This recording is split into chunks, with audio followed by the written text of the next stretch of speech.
last week I had a very interesting call with my poker athletes, and one of the players was really struggling with making mistakes. He was feeling very uncertain about his strategy and all the insecurities around thinking, did I make a mistake? Did I choose the right option, or did I spew off buy-ins? Now, this led to a very interesting conversation around players using a GTO framework for thinking and the challenges for players using exploitation strategy. Now, we can argue GTO and exploitation are opposite ends of the same coin, but for this conversation and this video, I want to imagine them being quite extreme. All right, so on this call, we had certain players who were very GTO theory based. They base their strategy on what's balanced, what solvers do, and how to play a very solid GTO theory based game. Other players were very exploitation based, and some of the players actually work in stables which use mass data analysis, known as MDA, to make big exploits on weaknesses of the player pool. So that they'll pick out strategies based on tendencies of the population, and they'll really exploit the player pool's exploitations or weaknesses in strategy with extreme exploits. All right, so this led to a very fascinating conversation around the challenges that come with both of these strategies. All right, so first of all, when you're playing poker, one of the challenges is you need to choose a strategy. All right, so as I said for this video, we'll use the extremes of you're choosing GTO or you're choosing exploit. Obviously, there's a merge between the two at some point. But let's say you're choosing one strategy. When you choose a strategy, you need to say no to another strategy. All right, so let's say it's a river spot and you're choosing whether to call. You need to either decide I'm going to play balanced here and use a kind of GTO framework. And if I do, I'm saying no to exploiting this player or the population here. All right, so by saying yes to one strategy, you say no to another. Now, this becomes interesting and challenging for both players, but in particular for the exploitation player. All right, so one of the challenges is, for both of these, when you say no to one option, the mind does not like the uncertainty of not knowing. All right, so when you call, if you get it wrong, your mind goes, maybe I should have folded, or what did my opponent really have? What was his range? All right, say you fold, you don't know at all what your opponent had, but when you get a call or a mistake happen in poker, the mind struggles with that uncertainty. All right, so the way it deals with it is tries to find answers. All right, so if you think of, let's say you make a fold in a river spot, if you're a GTO player and you fold, you can literally, after your hand, mark the hand, go to a solver, run a sim, and your mind can quickly get some ease on the situation because you can know the solver says, I should have played this strategy like this, and you either A, made a mistake, which you can learn from, or B, you played quite well and you can deal with it. All right, so the GTO player and someone who relies on theory can quickly put the mind at ease and get more certainty on the situation. All right, GTO almost creates a layer of certainty that this is how the strategy should play. And if I stay close to that, I'm doing okay. Things aren't too bad. However, let's think of an exploitation player, a player who's using a max exploit strategy. Let's say he decides on a river spot and he decides to go for a big bluff.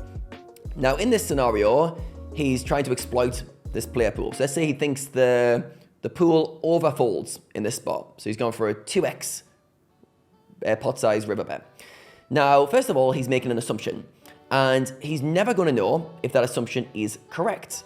Yes, he can have some data on the player pool. Yes, he can have a read on this player, but he's making an assumption that the player or the population overfolds in this exact spot. Now, let's say your opponent calls, and let's say he calls with a part of his range you didn't quite expect. Now, you're in a bit of a situation because now your mind goes, well, wait a second, the population, I think, are overfolding, but this guy's just called me. He's just called me a weak part of his range. Now the uncertainty starts to gather. Did I make a mistake here? Should I have went for a more balanced strategy? Why did I make that exploit, and was I correct? Now, when you're in this situation, the mind can't actually verify, was it the right play? You can do some node locking in solvers, you can look at some data on the player pool, but this particular spot against this particular opponent, a lot of uncertainty, all right? And you don't know whether you made a correct play that was maximizing EV or whether you made a big blunder.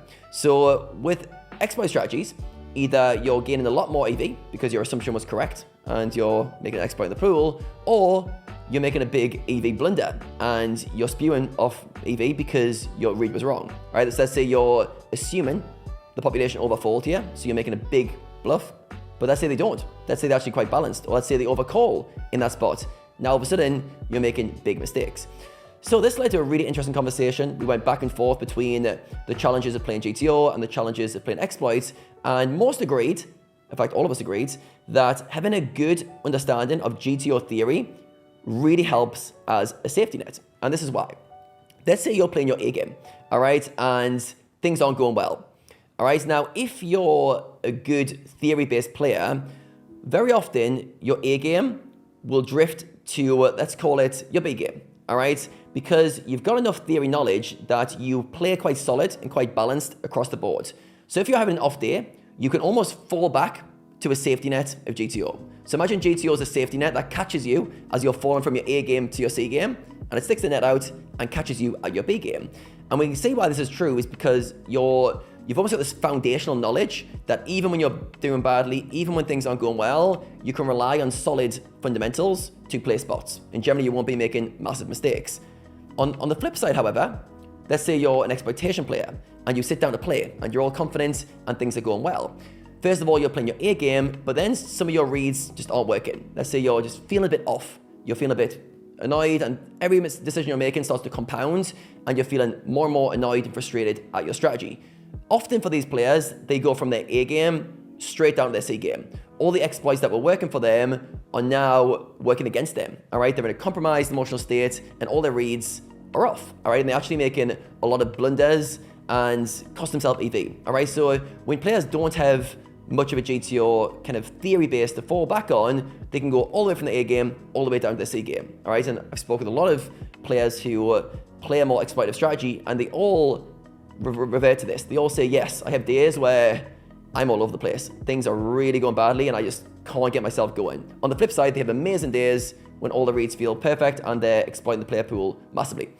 So this was very interesting, and it led to some very big conclusions and some takeaways that surprisingly everyone on the conversation agreed with. All right, so whether you're a GTO player or an exploit player, these conclusions that we came to, I think will be useful for you to know. All right, so the first one was, it's easier to play a GTO strategy from a mindset perspective, and this is due to being able to get a definitive right or wrong answer on how you play it. All right, so after the session, you can literally look over a spot, look over a situation, and you can get an answer, closure, for the mind that doesn't like uncertainty. Did I play right or did I play it wrong? All right, and this gives a thumbs up, thumbs down kind of approach. And a lot of GTO players love this. They love that closure, that after a session, the solver will give me some insights. Did I make a mistake or did I not? All right, next one is, the more exploitive your game, so the more you go for reads, you go for exploits in the pool, the more high variance and the more uncertainty you have to deal with. All right, so you have to accept this high validity and to be okay with making mistakes. All right, so you have to be understanding that you're playing a high risk, high reward strategy. And because of this, uncertainty goes through the roof. And you're unfortunately never going to be able to get clear answers, not definitive full answers that you want, the same way you can with a solver and playing theory. So if you're buying into an exploit model or you're playing an exploit strategy, you need to be okay with this and realize, okay, I'm playing a high risk strategy, high risk, high rewards. I need to be okay with the uncertainty and the high variance that comes with that. Next realization, GTO players can spend more of their time in their A and B game, which are relatively closer together. All right, as I mentioned, GTO theory almost creates a safety net, catches you. All right, you're falling down, you're not playing great, you're getting frustrated, you're getting annoyed. If you stick to theory and solid knowledge, you're going to have a solid B game. All right, the more solid your theory, the more solid that safety net that catches you. If you've got a kind of weaker theory base, you might fall through back to your C game. All right, so think of GTO as creating a safety net that stops you sliding further down when your mental state is compromised. This is big when you're angry, you're frustrated, you've had a bad night's sleep, you're having a bad session. You'll find the guys who have a lot of theory knowledge will generally play better on those days. All right, they get back to the B game rather than to their C game. All right, now exploit players are often playing really good or they're playing really bad. And there's a big gap between their A game and their C game. All right, and they need to work on this. They need to work on realizing when they're in their C game and they're compromised and they need to take breaks, not play that day, they're more volatile, all right? So they're gonna have these amazing days and these other days when they're not, all right? So you're gonna be very aware what state you're in, because your state's gonna impact your ability to make reads and make exploits, all right? And one of the biggest takeaways and the biggest lessons for you exploit players is that exploit players benefit probably the most from having a good theory knowledge to back up their strategy. Because even if you're using, let's say, MDA, which is master data analysis, and you're literally using statistics to make reads on the player pool and really, really exploit those, it gives you, by having good theory, it gives you a better understanding of your strategy, why it works and why it doesn't, and it makes it easier to trust your strategy and accept when things aren't going your way. All right, so to go right back to the start of the conversation, when I said the player I was speaking to on the call had struggled accepting mistakes.